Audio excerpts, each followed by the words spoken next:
Welcome everyone to the Hero Report.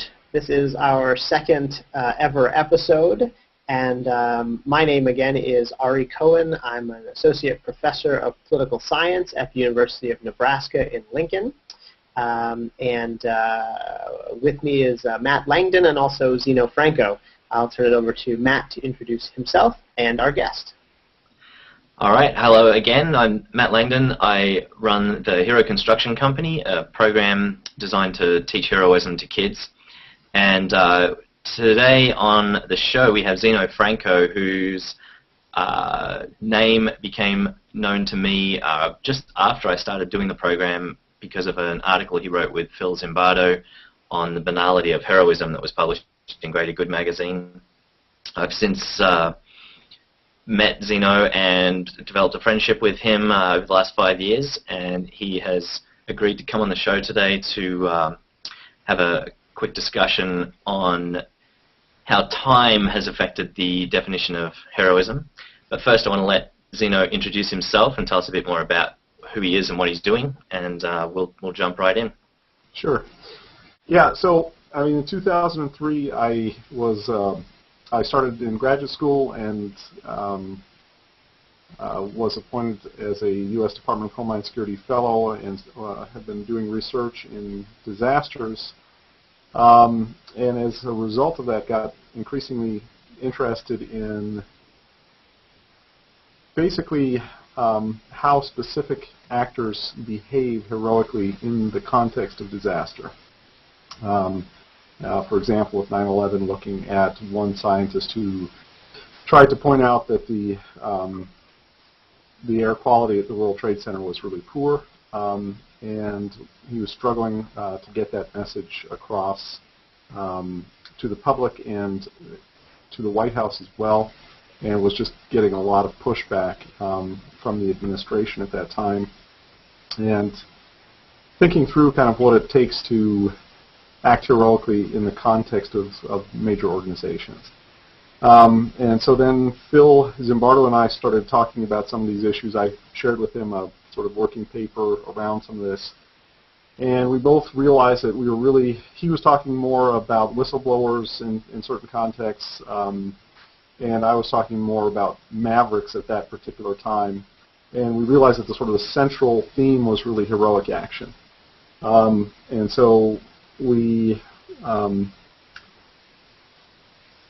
actually drafted a paper that became the last chapter of his book, The Lucifer Effect, which went on to become a New York Times bestseller. And then we published the Greater Good article, a couple things that you and I have worked on with him, Matt, as well, some conference papers. And then just this year we actually published, I think, our biggest piece to date on that, looking at distinctions between heroism and altruism and trying to really make the point in the psychological literature that these two things may share some conceptual space but are also very distinct. And so that was published in the Review of General Psychology earlier this year, or actually last year now. So I'm still thinking 2011. But I mean, a lot of what I do really is looking at human behavior in the context of crisis events, major disasters in particular. And so that's one of the situations that we know sort of calls for heroic action. And so from a psychological perspective, a lot of what we're looking at is sort of the classic sort of situation, person versus situation debate, and how that relates to heroics. Great, thanks. So the topic that we want to talk about today is something that is near and dear to my heart because it comes around the definition of a hero. And a lot of disagreement that I get when I talk to people, and I know Zeno has experienced this too, and I'm sure you have too, Ari, that when we have a conversation about heroism, it's almost necessary at the beginning to define what a hero is before going on with the conversation, because there are a lot of factors that affect people's definitions. And one of those factors is time. And we can get a different definition of heroism going back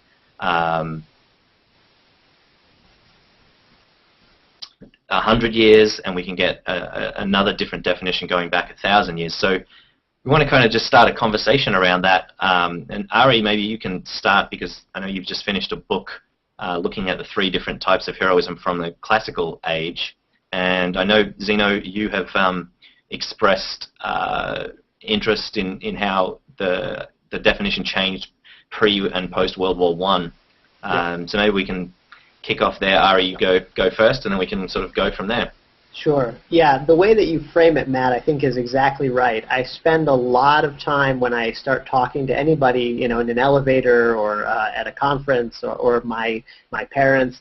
I spend a lot of time just explaining myself when we think about heroism, and how there's a real distinction today, what makes someone a hero and what made someone a hero 2,500 years ago or more, right?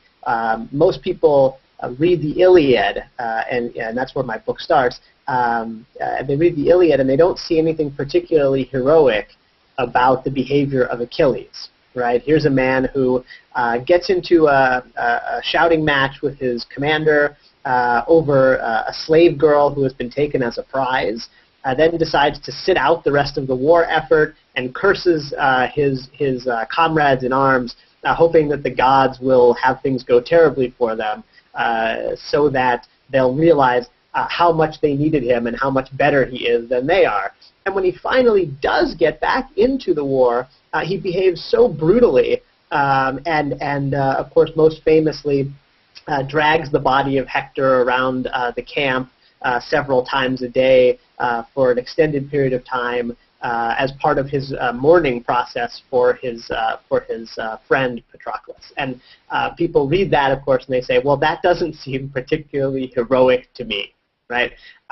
Today, that kind of behavior doesn't seem heroic, and so we have to talk about, whenever I broach this topic of conversation, we have to talk about the fact that the particularly impressive warlike nature of Achilles was something that was celebrated. Right? There's something particularly awe-inspiring about him as a physical specimen, and the fact of the matter was, he was better than all of the other warriors at Troy, right? And so when you're thinking about a model for young Greek men to emulate, they're thinking about this person who held himself to be superior because, in fact, he was, right? And of course, that doesn't resonate with us today, right? There's nothing democratic about Achilles. There's nothing, when people say, well, I wouldn't want to live that life, Achilles would say, good, because this is not the life for you, right? And so, that's, I think, where I'll start the conversation, simply to note that today, I think most people, and this touches on where Zeno began, most people do tend to think of heroic behavior as equating in some way with altruistic behavior. Mm-hmm. Right? That the real heroes are those who do something on behalf of others, put themselves at risk in order to help others. And so the idea of a classical hero who doesn't, not only does he not help others, he harms them. This seems very much the antithesis of the idea of heroism, no matter how good he is with a spear. Yeah, I mean, the things that I think about is more, and I mean, we touch on this in your book, and I apologize, I haven't even had a chance to really try to search for it, because I've just taken on this new job, and I'm trying to get all that stuff sorted. So, but, the idea of glory and fame for the ancient heroes, when we first started this, so Bill and I started talking about this, 2004, and thinking through some of these issues about the classical archetypal heroes of yore, if you will, and comparing Socrates and Achilles, and thinking through really what the sort of physical prowess hero is about. And for us, it really seemed to boil down to fame and glory, and in particular the idea of glory, and almost the connection to the gods, if you will, in that by obtaining glory, you are immortalized. and so it's a way to sort of achieve godlike status. And so exactly what you're talking about, Ari, in terms of the physical prowess, this sort of almost the superhuman strength. So a very strong individual, physically strong individual, obviously is going to have that capability to project that much physical force in a combat situation in particular, to be seen in this role. And when I first started with it, I think I really felt like that didn't make a lot of sense, like you're saying, in terms of the modern heroic idea. The more I've thought about it, and as we've kind of gone through this iteration of papers and all this stuff, we're increasingly realizing that the hero is almost always a controversial figure, no matter which type of hero, and that in a sense they're married, if you will, to a set of principles or ideals that are extra social, if you will. And so their behavior in a given setting may not really make sense to other people.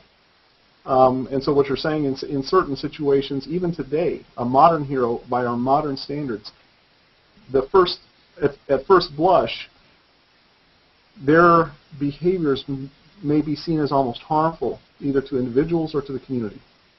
And it's not until some period of time has passed that people can go back and say, oh, they were actually, even though the society was doing one thing, this heroic figure was actually attending to a set of principles that supersede that. And that's very fascinating for us, is that this sort of tension between our understanding in the moment of somebody acting heroically versus sort of this long-term view that is informed by distanciation, if you will, by the time factor. So I'll leave it there for the moment. That's very interesting. I want to sort of push that a little bit. Can you give us an example of what that might look like with a sort of contemporary hero who seems to be, as you say, acting outside of what we in the society might think of as normal or helpful, but then as we think about it further, sure, as time passes, we change our minds? So one of the sort of addenda that we put to the 2011 paper is, and I want to be very careful here, I'm not asserting that Julian Assange is a hero, okay? But the discontinuities that are occurring around him have all the hallmarks of a situation that could be either heroic or villainous, right? And so, I think that's sort of a classic contemporary example where in the moment we really don't know how this is going to play out and how he's going to be viewed 10 years from now, 20 years from now. And even some of the headlines, that were coming out right around the time that he was doing a lot of this activity were, Julian Assange, hero or villain. Which one? People don't even know. And so that's really the point for me, is that truly heroic action almost inevitably is going to be viewed as controversial in the moment. Well, the same goes for the whistleblowers with Abu Ghraib or even Manning that leaked to Julian Assange. That absolutely they're getting both attributions. Yep. Right. Some people are labeling them as villains, and some are labeling them as heroes. And I think that happens with most whistleblowers. That the people that are in charge of maintaining the status quo consider that person a villain, whereas people outside, in an objective position, look to them as heroes, right? Yeah, that's interesting, Matt. I went to Bradley Manning right away when Zeno was talking. The nice thing for this conversation is that Manning doesn't have the same sort of extracurricular baggage, if you will, that Julian Assange has, right? Assange has these sort of other charges that come to light in other countries, not related to WikiLeaks. Whereas with Manning, I think it's precisely what Zeno says, right? He sees himself having to adhere to these principles, and so that whistleblower element, as you say, he's challenging something that a lot of people in the status quo don't want challenged. And so, of course, it could break either way, whether if this is a heroic person or a villainous, someone who's doing harm. Yeah, I guess the response that I'd have to that is that, you know, one of the things that we've been at pains to point out is that there's a difference between and you can tell how old school I am, an heroic person versus a heroic action. And so there are many, many situations in which you have examples of people who are villainous throughout their entire life, right? But in this particular situation, act in a heroic fashion. And so, I mean, I think Julian Assange is interesting in particular because of the baggage that he has. And so, can people, if you view what he did as heroic, does that stand even if he was found guilty of these charges that are against him? And you're talking about the sexual assault charges, right? Well, right. It could be that, and it could be any number of other things. So, I mean, one of the things that we pointed to with Hurricane Katrina, I'm forgetting the guy's name. I think his name was Jabbar Gibson, a young African-American man who had, you know, basically lived a life of petty crime up until his 20-some years or whatever it was at that point in time.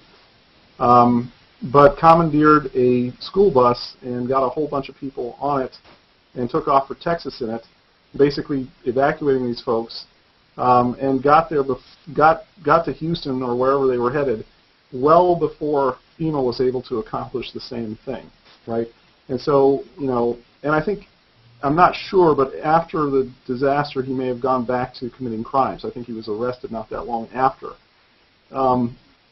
But in this particular moment, perhaps because of his impulsivity, which also led to his criminal activity, he was able to break from the situation, the almost social situational constraints that typically temper our actions, right? Somebody else is not going to think, well, I'm going to commandeer this bus. Right. And to him, commandeering a bus is not a big deal. You know, commandeer something else later. And I mean, I'm making fun of it a little bit, but you get what I'm driving at. Yeah. I wonder, Zeno, how important do you think that, you mentioned impulsivity, how important do you think that personality trait is to this kind of action? Personally, I think it's pretty huge. So, you know, I mean, where I really started was thinking through Mavericks and what that looks like. And I think impulsivity is a big part of Maverick behavior. And we think of, typically psychologists think of impulsivity as a negative psychological attribute because it's associated with all sorts of negative consequences, drug addiction, you know, we can go on and on. But if you think about it in terms of evolutionary psychology, we know that animals that take certain types of risk actually perform better over time. So they're more likely to survive certain types of situations. They're more likely to find a mate, et cetera, et cetera. And so, I mean, there are reasons for individuals and for groups to be impulsive and to take certain types of risk. And without that, I think we actually incur a whole other set of risks. And so what psychology really hasn't caught up to is this idea that impulsivity in certain situations is healthy for the individual and is also potentially pro-social. Mm-hmm. Now, the person that you mentioned, though, in the Katrina example, is someone who doesn't sort of turn on and off this impulsivity behavior, right? Instead, it's a person who seems to always act sort of impulsively, and he acts impulsively for good in the case of the disaster, but before and after, it seems, he acts similarly impulsively, not in a pro-social way. Right? Yep, exactly. So, I guess one of those questions maybe we don't know the answer to yet, but I think is really interesting, is this impulsivity control something that we can work on? Are some people more inclined to be more impulsive than other people? How do we work on the pro-social impulsivity and not the antisocial impulsivity? Yeah. Sure. So maybe we should answer. We should make that a topic in a future episode. Bring Zeno back, because I'm really interested in hearing what you two have got to say about the time piece. Because I see it happening in the last century quite a bit. The move from glory and sort of battle heroes to the pro-social kind of heroes, where in today's armed forces, you're not going to see someone lauded as a hero for going in and shooting up and killing a whole bunch of enemy. It's more that they sacrifice themselves to protect their people on their side. One area that I want to sort of just bring up as an example is in the comic book industry. Pre-World War II and during World War II, I think we had these heroes like Superman, I'll use him as the example, that were really at the peak of interest in the superhero world. And they were these pure of heart and mostly invulnerable kind of heroes.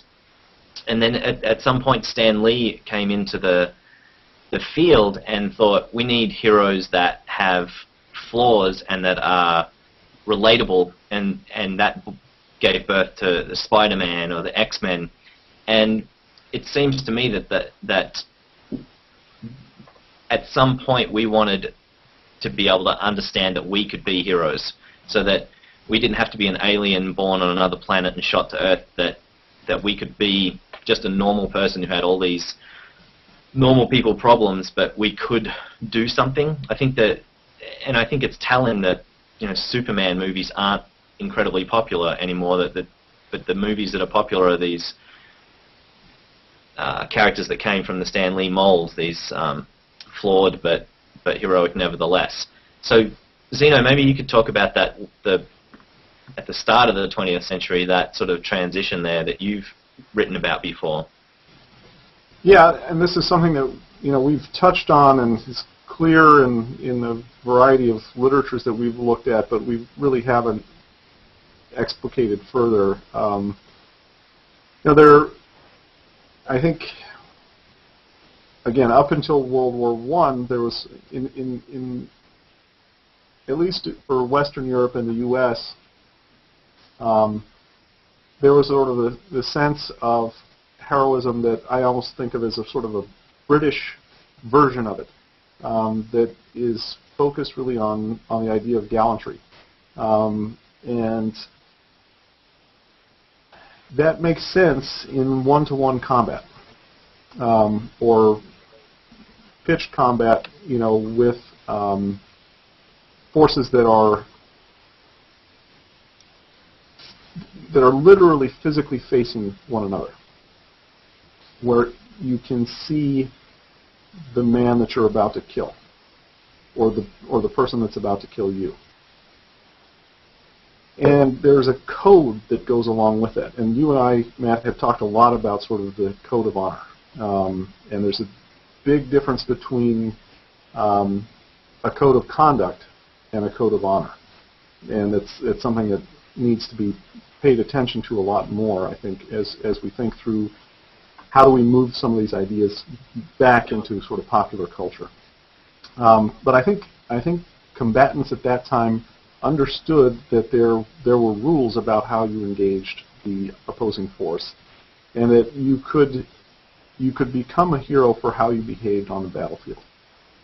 But once you move toward fully mechanized warfare, where you can just be shelled from afar, the risks and the consequences change so dramatically that this sort of older, and I think dating back to the ancients, conception of heroism, to sort of joke about it, got shot to hell. And so, I think the machine gun and large field artillery pieces actually had a huge influence on this word that we use, heroism, heroics, hero. What does that mean now? And so I think in a very real way, because 1918 was, that period of time so dramatically changed the world. I mean, I think one of the things that I didn't really realize until going back and looking at this stuff is how much people's conception of the world changed at that marker in history. And I see that as directly tied to the diminishment of this idea, the diminution of the term, to where, and you and I have, again, had this conversation multiple times, Matt, about celebrities being viewed as heroes in modern society. If you don't have anything to base the idea on, because the very idea has been destroyed by this major event, it makes sense in some sense for there to be conceptual drift with it. And I think it's a problem for us as a society, and it's something that we need to address. Interesting. I mean, I think that's fascinating. I want to actually place this sort of change in how we come to understand heroism a lot earlier. I end up in my book. I end up talking about Socrates, just as you did a few minutes ago, representing this sort of important shift in the Platonic dialogues, changing the way people understand heroism very shortly after his death. Right. So it was the idea that Plato puts forward of Socrates as acting heroically in sacrificing himself for the good of the city of Athens. So I place this at least an initial shift there, right, where ultimately we had two great heroes in the Homeric epics. You have the hero who suffers and endures in the Odyssey, and you have the great battlefield hero in the Iliad. And throughout the Platonic dialogues, Socrates keeps comparing himself with both of those heroes, as if to say, those are both very nice models, but there's something that I do quite differently that we should understand to be very heroic as well. It's not, of course, it's too much to say that people adopted the Socratic model and gave up on the other two, right? I think as we clearly still see people today who are lauded as heroes for having endured or overcome something that most of us couldn't. And we still see people, certainly, as you say, prior to the mechanization of warfare, who are lauded as battlefield heroes without having done the sorts of things that Matt talked about, saving their comrades or something like that. But I want to suggest that this idea that someone should act morally heroically has been around for millennia, and that it's ultimately we get that model from the Platonic dialogues, from the character of Socrates. You think it would be cyclical then? I mean, there would have been points during the thousands of years in between those where war was a more important part of society, and so really we had an up and down, and so maybe right now we're maybe at the height of kind of that social heroism, because and maybe we won't get it back because of the changes Zeno talked about in technology. But I imagine during the Renaissance that maybe heroism had a different connotation than it did at the end of the 1800s, because of what the general feel in the world was. Would that make sense? I'm not a historian, so don't ask me. Nor Certainly am the I. idea that social heroes been around, like you say, from Socrates, but maybe there's just the societies place the importance on one or the other, or there's a ratio involved. Sure. I mean, look at Julius Caesar, right? I mean, not a social hero. right? Right. And so I think this idea that when you have that you can have, well, at least my argument has always been that at the very least we need three distinct conceptions of heroism, right? Rather than muddling them all together and saying really anything that's sort of out of the ordinary is heroic.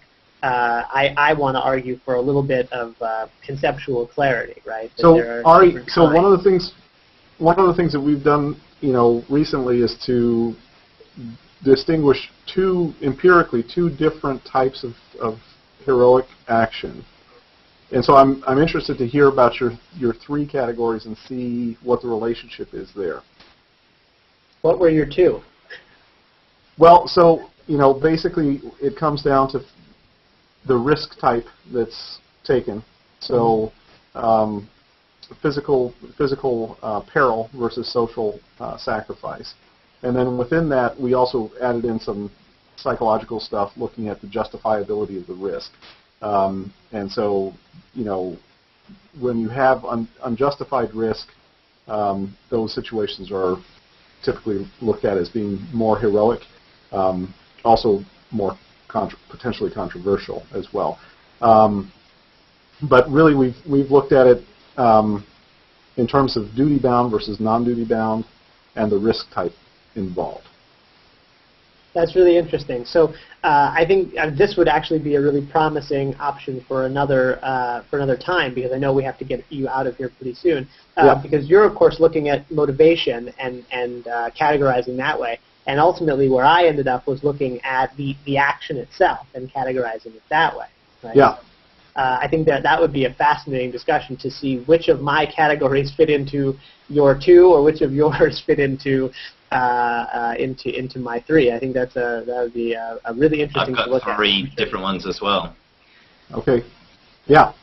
Yeah. So I mean, it would be worth us just spending some time thinking through this, since everybody else has problems with definitions. Even though we all feel like we've resolved it, we might as well talk it through and see where it falls out. Yeah, I think that's a great idea. And I should say also, let me invite our viewers, of course, to chime in going forward with their understandings of heroism. Is it motivation? Is it the action that's undertaken? What do you think? How many categories should there be? These are all, of course, topics that we'll look at going forward. Sounds great. Yeah, great. Well, so thank you very much, Zeno. We'll definitely ask you back for future episodes. But apart from that, we'll have this broadcast. If you're watching it live, it'll be available on Monday on iTunes. And Ari, have you got any?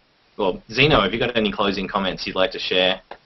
No, not other than it's just a real pleasure to be able to talk about a subject that I'm passionate about, but is not always something that folks want to discuss. So it's nice to just have a cadre of people who are interested in the same thing. Well, we hope to be able to get a big So, group Ari, of you want to people close it up? together. Yeah, sure. We hope to continue to get a big group of people together like this over time to talk about this. I think it's certainly not just the three of us who are interested in these questions, but in fact there's a real budding community of academics, educators, activists who are very interested in these sorts of questions, and in the coming weeks, of course, we'll start building a stable of them here on the Hero Report podcast. So Zeno, thank you for being the first to come on, and we hope to have you on again soon. Sounds good. Thank you so much. Take care. Bye-bye. So on Reddit this week, in fact 2 days ago, I guess, no, it was yesterday, a user posted basically a photo of a man from Kenya with a scar down half of his face where he had been attacked with a machete defending an orphanage of 35 kids. The photo was a couple of days after he'd been released from hospital, and the story basically is that they'd been having invaders into the orphanage apparently to steal things. And I think the third time, this man, Omari, decided to do something about it. And when they burst into his room, he threw a hammer at one of the men, who and it hit him in the head, and he ran away. But they came back a day or two later, apparently for revenge. And this photo and story was posted to Reddit with the aim of raising $2,000 so that a wall, a cement and barbed wire wall, could be built to keep people like that out. And within a few hours of posting that, $50,000 was raised on Reddit through an online donation hub of some sort. So, we were very interested in both the story and the response. So, Ari, did you just see that for the first time through me today with my email? What was your response? Right. What was your thought? I hadn't seen it before you called it to my attention, and for me, as I said to you earlier, there's it's very clear that the person who is acting to defend 35 orphans is acting heroically. I think that's very clear. And of course, then he's targeted for what he did to protect them. But the thing that I'm really interested in, that really struck me, is this idea of a sort of internet activism, where people come together in some sense spontaneously, but also it seems like there's this component of, well, these people are doing it and I'll do it too, to help out. And it wasn't simply, as I understand it, it wasn't simply donations that came from individuals, but there were also some organizations that stepped in and contributed as well. And I think the real question that I have is how we speak about that kind of activism from these people, right? What do we say about someone who saw this story, saw the photo, and thought, well, this is really moving. I'm going to take $30, and rather than go out to dinner, I'm going to donate it to someone I don't know, I'll never meet, and so on, simply because I saw this online. How do we refer to that? Right. Yeah, and it's activism has become interesting in the social media world that we live in now. That I've seen the term slacktivism, which I think is a great term for when everyone on Facebook turns their photo into a cartoon character to fight against child abuse or something like that. It takes no effort on behalf of the person doing it, and really doesn't create any positive, doesn't help. But this is different to that, because it clearly has provided help, and people were not just clicking a button or changing their photo. They were actively giving some money, and the founder of Weebly.com donated $10,000 of that 50. So it's a very interesting phenomenon, and someone pointed out in the comments that $50,000 to Kenyan is a very, very large amount of money. It was in the realm of over $2 million based on a per capita gross income or something that they had looked at there. Right. Which then makes an interesting problem, because now this guy in Kenya who needed $2,000 for a fence has got $65,000 now, and it's not going to stop. Having seen this happen before on Reddit, I'm sure there'll be another 5,000 or 10,000 by the end of today. It is very interesting to wonder where that money is going to go now, because this is a great opportunity for someone to be corrupted by money. So this guy who's clearly a great guy, who's helping in an orphanage, who is defending his kids, at risk of his life. But what happens when you put $2 million into that person's hands? I think it's a really interesting situation. Right, and there have been. I noticed in the thread going forward, the suggestion is it'll be used to support the orphanages, the orphanage going forward, and if that's true, it's life changing not only for this person who was injured while acting heroically, but it's life changing for all of the people in his care. And Right. potentially for all sorts of people who would not previously have had the opportunity to be in their care, right? In other words, if it's done right, it could radically restructure the way the orphanage works. The number of people who are on staff, right now it was this person and his mother only.